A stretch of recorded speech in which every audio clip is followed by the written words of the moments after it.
غزوہ بدر پر روشنی ڈالیں، بسم اللہ کریں۔ بسم رب محمد کریم علیہ الصلوۃ والتسلیم۔ جیسا کہ ابھی آپ نے اپنے سرنامہ کلام میں یہ بتایا کہ غزوہ بدر جو ہے اسے اللہ رب العزت نے قرآن حکیم میں یوم الفرقان قرار دیا ہے۔ یوم الفرقان کا مطلب ایک ایسا دن جس نے حق اور باطل کو بالکل اس طرح واضح کر دیا جیسے دن اور رات ایک دوسرے سے جدا ہوتے ہیں۔ آپ یہ دیکھیے کہ رسول اللہ صلی اللہ علیہ وسلم جس معاشرے میں آنکھ کھولتے ہیں اس معاشرے میں چند سالوں کے بعد آپ اس معاشرے کے سب سے بہترین فرد کے طور پر جانے جاتے ہیں، لیکن جیسے ہی اعلاء کلمۃ الحق ہوتا ہے، حضور کلمے کا توحید کی طرف ان کو لانے کی کوشش کرتے ہیں، بندوں کو بندوں کی غلامی سے نکال کے اللہ کی غلامی میں دینے کا پیغام دیتے ہیں ان کے سامنے، تو وہی معاشرہ بدترین دشمن ہو جاتا ہے۔ 13 برس تک حضور کو مشکلات کا سامنا رہتا ہے، اللہ کے حکم کے سائے میں آپ ہجرت کرتے ہیں۔ اب ظاہری طور پر فاصلہ ہو گیا اور حضور نے ایک اپنی زندگی جو ہے وہ دوسری آباد کرنا شروع کر دی، اور کبھی ان کے بارے میں کلمہ بد تک نہیں کہا، یعنی ان کی کبھی کسی ان کی دی ہوئی اذیت کو دوبارہ دہرایا تک نہیں مدینے میں۔ لیکن مکے میں جب خبر پہنچتی ہے کہ سرکار دو عالم صلی اللہ علیہ وسلم کے ساتھ اہل مدینہ کے دل جڑنا شروع ہو گئے ہیں، تو ان کی آگ جو غصے کی ہے، نفرت کی ہے، بدلہ لینے کی ہے، وہ کئی گنا بڑھ جاتی ہے، اور آپس میں طے کرتے ہیں کہ اس مرتبہ ہم جتنا کاروبار کریں گے اس کے اوپر جو ہمیں نفع ہوگا اس اصل واپس کر دیا جائے گا، لیکن نفع جو ہے وہ سارے کا سارا اس سے اسلحہ خریدا جائے گا، اور مدینے کے اندر ایک دفعہ ہی جا کے سرکار دو عالم صلی اللہ علیہ وسلم کو اور آپ کے پیغام کو ہمیشہ کے لیے نعوذ باللہ من ذالک ختم کرنے کی کوشش کی جائے گی۔ یہ سارے کا سارا قافلہ اس کی خبر پہنچتی ہے، سرکار دو عالم صلی اللہ علیہ وسلم اپنے 313 اصحاب اور ایک روایت کے مطابق 309 اصحاب کو لے کر میدان بدر کی طرف بڑھتے ہیں، اور پھر ہم دیکھتے ہیں کہ سارے معمولی سے اسباب کے ساتھ ظاہری طور پر جو عقل جس کو کسی انداز میں بھی قبول کرنے کو تیار نہیں ہوتی، خالص اللہ کے توکل کے ساتھ حضور جو ہیں وہاں سے نکلتے ہیں، اور نکلنے سے پہلے اصحاب سے مشورہ کرتے ہیں کہ میں جو نکل رہا ہوں تو آپ لوگوں کی کیا رائے ہے۔ تو حضور کے صحابی جو ہیں وہ حضرت مقداد وہ کہتے ہیں کہ اے اللہ کے رسول، ہم آپ پر ایمان لائے اور ہم آپ کے ساتھ ویسا سلوک نہیں کریں گے جیسا موسیٰ کے حواریوں نے ان کے ساتھ سلوک کیا تھا، جیسے ان کے ماننے والوں نے کہا تھا کہ آپ جائیں اپنے رب کو ساتھ لے کے جائیں، جنگ لڑیں، جب فتح ہو جائے تو پھر ہمیں بتائیے گا، ہم جہاں پر آپ اشارہ فرمائیں گے ہم وہاں جائیں گے، اگر آپ کہیں گے تو ہم دریاؤں میں کود جائیں گے، اور اگر آپ کہیں گے تو ہم آپ کے فرمان پر یمن کے جو دروازے ہیں ان پہ جا کے دستک دینا شروع کر دیں گے۔ سرکار دو عالم نے بات سنی، جذبہ بیدار ہوا، لیکن حضور نے اس پر اکتفا نہیں کیا، کیونکہ یہ ایک مہاجر صحابی جو تھے ان کی بات تھی۔ اب حضور انصار صحابی جو مدینے کے رہنے والے تھے، جو نرم خو تھے، جو کھیتی باڑی کرنے والے تھے، جن کا ظاہری طور پر جنگ و جدل سے اس طرح کا رشتہ نہیں تھا، ان سے سننا چاہ رہے تھے، تو حضور نے کہا کیا کوئی اور اپنی رائے دینا چاہتا ہے؟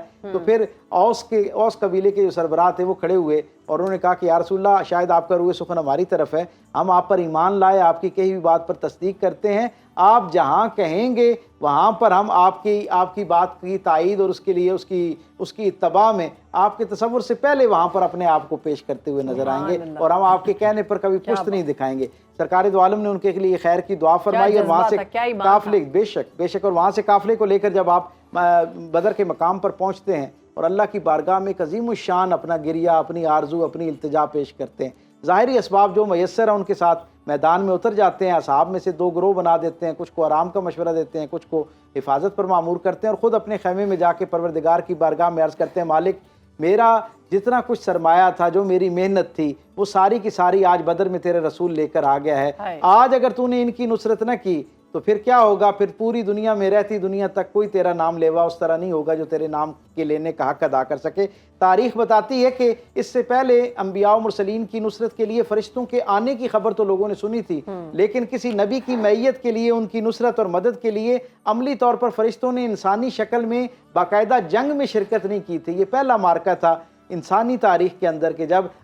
حضور نے یہ کہا نا، اور دعا میں کہا کہ پروردگار میرے سامنے لگ بھگ 1000 کے قریب کفار ہیں جو سارے اپنے معاملات میں ماہر ہیں، مشاق ہیں، اور میری طرف جو لوگ ہیں ان کا حال یہ ہے کہ ہمارے پاس 2 گھوڑے ہیں اور ان کے پاس 200 گھوڑے ہیں، اور ہمارے پاس 70 اونٹ ہیں اور ان کے پاس 700 اونٹ ہیں، اور ہمارے پاس تلواریں جو ہیں، نیزے، وہ بھی سارا کچھ محدود ہے، اور ان میں سے ہر شخص جو ہے ان سارے اسباب حرب کے ساتھ آراستہ پیراستہ ہے۔ مالک 1000 کے ساتھ 1/3 لوگوں کا کیا مقابلہ ہو سکتا ہے جب تک تیری نصرت شامل نہ ہو؟ تو اللہ نے اپنے محبوب کریم صلی اللہ علیہ وسلم کے قلب اطہر کے اوپر سکینت کو نازل کیا، اطمینان اس بشارت کے ساتھ دیا۔ اللہ نے کہا میرے محبوب آپ کو ان 1000 لوگوں سے خدشہ محسوس ہوتا ہے نا، تو ہم ان کے بالمقابل 1000 فرشتوں کی 2 ٹولیاں جو ہیں وہ آپ کی طرف روانہ کرتے ہیں۔ پھر تاریخ نے بتایا کہ 500 کی 2 ٹولیاں جو ہیں فرشتوں کی وہ نازل ہوئیں، اور انہوں نے باقاعدہ انسانی حیت میں اس جنگ کے اندر شرکت کی۔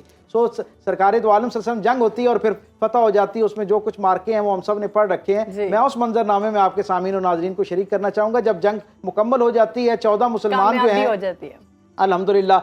مسلمانوں کو فتح ہوتی ہے، 14 مسلمان جو ہیں وہ شہید ہوتے ہیں، جن میں 6 جو ہیں وہ مہاجرین ہیں اور 8 انصاری ہیں، اور اس کے دوسرے ان کے بالمقابل 70 لوگ واصل بجہنم ہوتے ہیں اور 70 قید ہو جاتے ہیں۔ حضور ان کو ساتھ لے کر آتے ہیں، اور اب ان قیدیوں کے ہاتھ بندھے ہوئے ہیں۔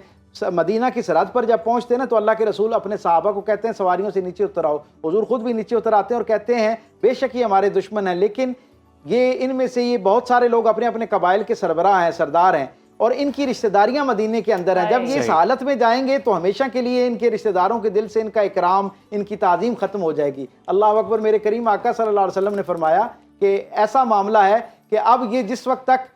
جب مدینے کے اندر داخل ہو رہے ہیں تو ان کے ہاتھ جو ہیں وہ کھول دیے جائیں، تاکہ ان کے ساتھ وہ سلوک نہ ہو کہ اس کی وجہ سے ان کو تمسخر کا نشانہ بنایا جائے۔ مسجد نبوی کے اندر جو حضور نے خطبہ دیا، اس کے 2 فقرے جو ہیں وہ آپ کے سامعین کے سپرد کرنے ہیں۔ رسول رحمت نے کہا جب یہ ہمارے ساتھ بدر کے میدان میں آمنے سامنے تھے نا، تو یہ ہمارے دشمن تھے۔ جس وقت یہ وہاں سے مدینے کے اندر داخل ہو رہے تھے تو یہ ہمارے قیدی تھے۔ کہا اب جب مسجد نبوی کے اندر داخل ہو گئے ہیں تو یہ قیدی نہیں رہے، نہ دشمن رہے ہیں، یہ اب ہمارے مہمان ہو گئے ہیں۔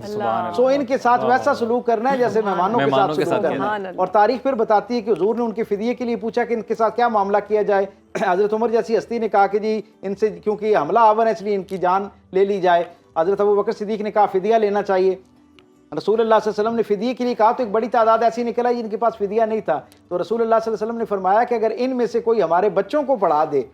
ہر بندہ جو 10 بچوں کو لکھنا پڑھنا سکھا دے، تو ہم اس کے لیے ویسا ہی پیغام رحمت اس کا اعلان کرتے ہیں جیسا فدیہ دینے والے کے لیے۔ آج ہم نے آغاز بھی تعلیم کے اصول کے حوالے آپ ذرا ایک لمحے کے لیے تصور کیجیے کہ حضور کا پیکیج کیا ہے۔ اب کن کو کہہ رہے ہیں کہ ہمارے بچوں کو تعلیم دیں؟ جو کفار مکہ ہیں۔ اب دین کی تعلیم تو انہوں نے نہیں دی ہوگی، کیونکہ دین کی تعلیم تو اہل مدینہ کے پاس تھی جو حضور کے ساتھ کھڑے تھے، جو حضور پر حملہ آور ہونے کے لیے آئے تھے، ان کے پاس پھر دنیاوی تعلیم تھی نا۔ تو میرے کریم رسول صلی اللہ علیہ وسلم کے مزاج سے ہم تک یہ بات پہنچتی ہے، آپ کے فیصلوں سے ہم تک حضور کا مزاج پہنچتا ہے کہ حضور کے ہاں علم کے حوالے سے، اور جسے عرف عام میں ہم دنیاوی علم کہتے ہیں، اس کے حوالے سے بھی کتنی حوصلہ افزائی پائی جاتی ہے۔ اچھا، اور جب وہ لوگ وہاں آئے اور انہوں نے ان بچوں کو پڑھایا، بچوں نے لکھنا پڑھنا سیکھ لیا، تو آخری دن جب ان کی واپسی کا تھا تو حضور نے ان کو روکا